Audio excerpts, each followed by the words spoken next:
Treballar la capacitat d'aprendre de la gent gran és el principal eix d'un projecte pilot de noves tecnologies que s'està desenvolupant al Centre Sociosanitari Frederica Montseny. De la mà de la Fundació Ciutat de Viladecans, la xarxa Xplay ha començat aquest trimestre a impartir cursos d'informàtica en 2 grups d'usuaris del centre. Seria un projecte com d'alfabetització, però centrat en el tema dels ordinadors.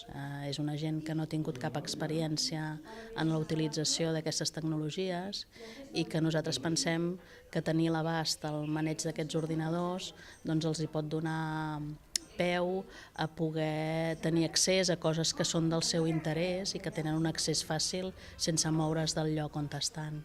Les activitats que realitzen els alumnes es basen en 3 ítems, que siguin lúdiques, educatives i també terapèutiques.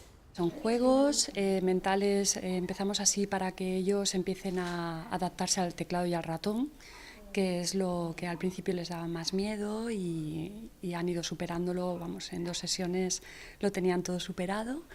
Después de practicar con los juegos estamos haciendo ya ofimática.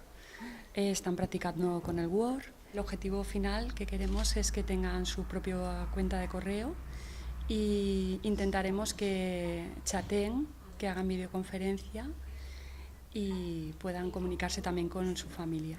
Aquest projecte, que està previst que acabi a finals d'any, és una activitat més que demostra que les noves tecnologies i l'edat no tenen per què estar renyides.